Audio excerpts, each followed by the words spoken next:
High বন্ধুরা, কেমন আছো তোমরা? আশা করি তোমরা সবাই ভালো আছো। আমিও ভালো আছি। আজকে আমরা এই ভিডিওতে আলোচনা করব যে বায়োকেমিকের প্রথম যে 5টি মেডিসিন, সেই মেডিসিন সম্পর্কে আমরা এই ভিডিওতে আলোচনা করব এবং সেই মেডিসিন সম্পর্কে আমরা জানব। আমরা জানি যে বায়োকেমিক মেডিকেল সায়েন্স বা বায়োকেমিক সিস্টেম অফ মেডিসিনে মোট 12টি মেডিসিন আছে। সেই 12টি মেডিসিনের মধ্যে থেকে আজকে আমরা প্রথম 5টি মেডিসিন, অর্থাৎ যেগুলোকে আমরা বা যে মেডিসিনগুলোকে আমরা 5 ফস হিসেবে চিনে থাকি, সেই মেডিসিনগুলো সম্পর্কে আমরা জানব। এই ভিডিওতে আমি শুধুমাত্র মেডিসিনগুলোর নাম বলবো, অর্থাৎ 5টি মেডিসিনের নাম বলবো এবং সেই মেডিসিনের দুটো একটা করে জাস্ট সিমটমস বা তারা কোথায় কাজ করে, হ্যাঁ, মানে শরীরের কোন কোন অর্গানের উপর কাজ করে সেই সম্পর্কে একটু ছোট্ট ধারণা দেব এবং পরবর্তী ভিডিওগুলোতে এই বায়োকেমিক মেডিসিনের প্রত্যেকটি মেডিসিন সম্পর্কে আমি ইন ডিটেলস বিস্তারিত ভিডিও তৈরি করব। তো তার জন্য তোমাদের চ্যানেলটিকে সাবস্ক্রাইব করতে হবে, লাইক করতে হবে এবং ভিডিওগুলোকে শেয়ার করতে হবে। তো চলো শুরু করা যাক।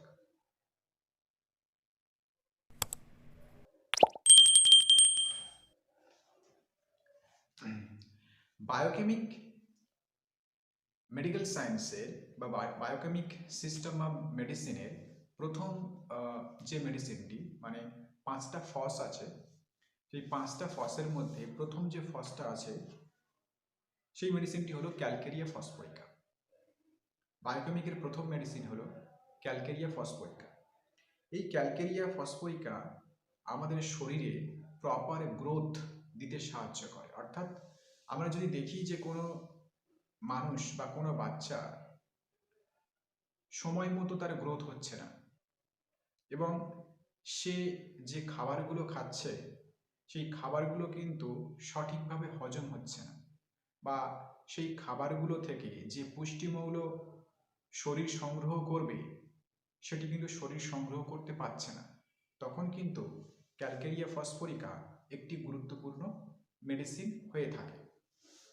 ক্যালকেরিয়া ফসফোরিকা সাধারণত আমাদের যে হাড় রয়েছে, মানে স্কেলিটাল সিস্টেম যেটা রয়েছে, সেই সিস্টেমে যত রকমের রোগ আছে, অর্থাৎ হাড় সম্পর্কিত যত ধরনের রোগ আছে, সেই রোগের ক্ষেত্রে কিন্তু ক্যালকেরিয়া ফসফোরিকা খুবই একটি গুরুত্বপূর্ণ মেডিসিন। তাছাড়া এর আগে আমি বললাম যে যদি কোনো একটি মানুষ পর্যাপ্ত পরিমাণে ডায়েট নিচ্ছে, অর্থাৎ খাবার খাচ্ছে, কিন্তু সেই খাবার থেকে যে মানে হজমের মাধ্যমে যে পুষ্টিমৌল আমাদের শরীর গ্রহণ করবে সেটা কিন্তু শরীর পাচ্ছে না, অর্থাৎ ডাইজেস্টিভ প্রবলেমের যদি কোনো সমস্যা থেকে থাকে সেক্ষেত্রে কিন্তু ক্যালকেরিয়া ফসফোরিকা একটি খুব গুরুত্বপূর্ণ মেডিসিন। এবং ক্যালকেরিয়া ফসফোরিকা যখন বাচ্চাদের দাঁত ওঠে during dentition, problem during dentition, যখন বাচ্চাদের দাঁত ওঠে তখন বাচ্চাদের বিভিন্ন রকমের সমস্যা দেখা দেয়। সেই সমস্ত সমস্যাকে ওভারকাম করার জন্য ক্যালকেরিয়া ফসফোরিকা কিন্তু খুবই একটি গুরুত্বপূর্ণ মেডিসিন। এরপরে আছে যে ক্যালকেরিয়া ফসফোরিকা রেস্টোরেটিভ পাওয়ার। রেস্টোরেটিভ পাওয়ার মানে যখন কোনো পেশেন্ট তোমার কাছে আসবে এবং পেশেন্ট খুব দুর্বল থাকবে শারীরিক এবং মানসিকভাবে, এবং এই শারীরিক এবং মানসিক দুর্বলতার কারণ হলো তার পূর্বে কোনো অসুখ হয়েছিল, সেই অসুখ হওয়ার ফলে তার শরীর প্রচণ্ড পরিমাণে দুর্বল হয়ে গেছে এবং সেই সঙ্গে মনও অনেকটা দুর্বল হয়ে গেছে। সেই সমস্ত ক্ষেত্রে কিন্তু আমরা ক্যালকেরিয়া ফসফোরিকা মেডিসিনটি খুব ভালোভাবে এবং গুরুত্বপূর্ণভাবে ব্যবহার করতে পারি।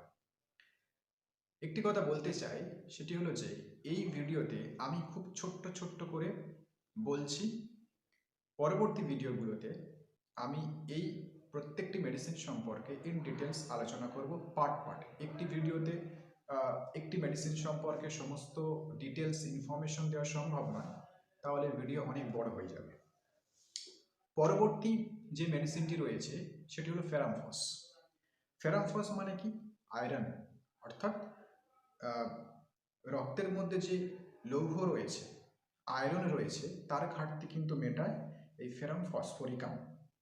ফেরাম ফসফরিকাম মানে যত আমাদের যে টিস্যু রয়েছে, ম্যাসকিউলার টিস্যু, সেই ম্যাসকিউলার টিস্যুর উপর বা মাসেলের উপর কিন্তু খুব ভালো কাজ করে এই ফেরাম ফসফরিকাম। অর্থাৎ কোনো জায়গায় যদি ইনফ্ল্যামেশন হয়ে যায়, হ্যাঁ, ইনফ্ল্যামেশন হয়ে যায় এবং ইনফ্ল্যামেশন হওয়ার পরে এক্সুডেশন হয়। এক্সুডেশন মানে কি? সেই জায়গা থেকে রক্ত বা পাস বা পুঁজ বা কোনো লিকুইড যে রস বেরোয় তার আগে, মানে ইনফ্ল্যামেশন হলো সঙ্গে সঙ্গে কিন্তু যদি আমরা ফেরামফস অ্যাপ্লাই করি তখন কিন্তু সেই ইনফ্ল্যামেশন থেকে মুক্তি পেতে পারে।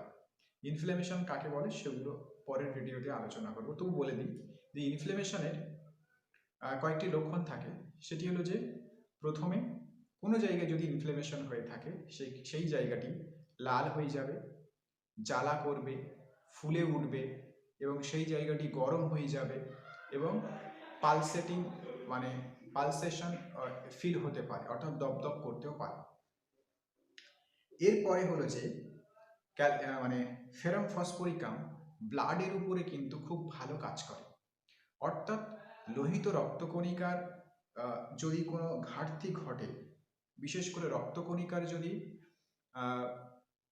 অ্যাবনর্মালিটি দেখা যায়, অর্থাৎ বেশি কম এইরকম যদি দেখা যায়, তাহলে কিন্তু ফেরাম ফসফরিকাম কিন্তু খুব ভালো কাজ করে।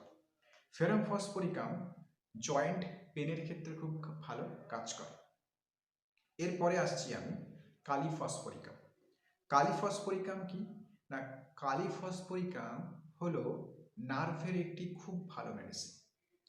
নার্ভ রিলেটেড যত প্রবলেমস আছে সমস্ত প্রবলেমসগুলোকে কিন্তু আমরা কালিফস দিয়ে মুক্তি মানে সারাতে পারি। এবং নার্ভের প্রবলেমের কারণে যদি কারোর শরীর প্রচণ্ড পরিমাণে দুর্বল হয়ে যায়, সেক্ষেত্রে কিন্তু কালিফস একটি খুবই গুরুত্বপূর্ণ মেডিসিন। এরপরে আসছে ম্যাগনেসিয়া ফসফরিকাম বা ম্যাগনেসিয়াম ফসফরিকাম, এটাও আমরা বলতে পারি। ম্যাগনেসিয়াম ফসফরিকাম অ্যাকচুয়ালি আমাদের মাসেলের রিমেডি। অর্থাৎ মাসেলে যদি কোনো সমস্যা হয়ে থাকে, আমাদের যে পেশি রয়েছে, পেশির কারণে তো আমরা হাত পাগুলো বা শরীর নাড়াচাড়া করতে পারি, একটা অঙ্গ প্রত্যঙ্গকে পরিচালনা করতে পারি বা এক জায়গা থেকে অন্য জায়গায় যেতে পারি, সেটা পেশির মাধ্যমে হয়ে থাকে। এবং এটি ব্রেনেও ভালো কাজ করে এবং বোন মানে মস্তিষ্ক এবং হাড়ের উপরেও কিন্তু ম্যাগনেসিয়া ফসফরিকা খুব ভালো কাজ করে।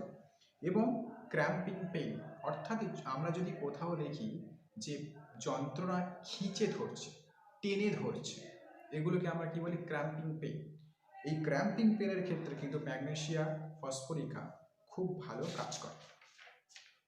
এরপরে 5 নম্বর ফস, অর্থাৎ এই ভিডিওটি এখানেই শেষ হয়ে যাবে, ন্যাট্রাম ফসফরিকাম।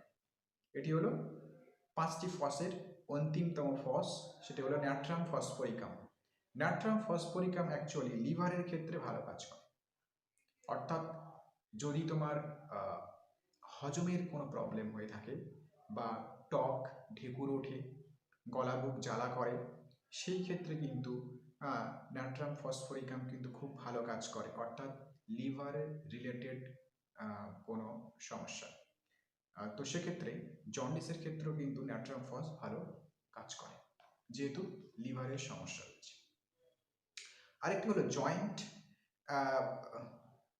জয়েন্ট এবং প্রডিউস রিউমেটিজম। ন্যাট্রাম ফস কি করে না, জয়েন্টে যখন ইনফ্ল্যামেশন হয়ে যায়, অর্থাৎ জয়েন্ট যদি ফুলে যায়, জয়েন্ট রিলেটেড কোনো যদি যন্ত্রণা হয়, সেক্ষেত্রে কিন্তু ন্যাট্রাম ফসফরিকাম কিন্তু খুব ভালো কাজ করে।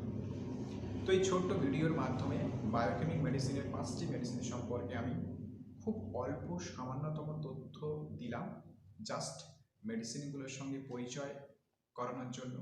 যদি ভিডিওটি ভালো লেগে থাকে তাহলে অবশ্যই লাইক করবে, সাবস্ক্রাইব করবে, এবং যদি তোমাদের কোনো মানে বুঝতে সমস্যা হয় বা অন্য কিছু প্রশ্ন থেকে থাকে তাহলে তোমরা অবশ্যই কমেন্ট সেকশনে আমাকে জানাবে।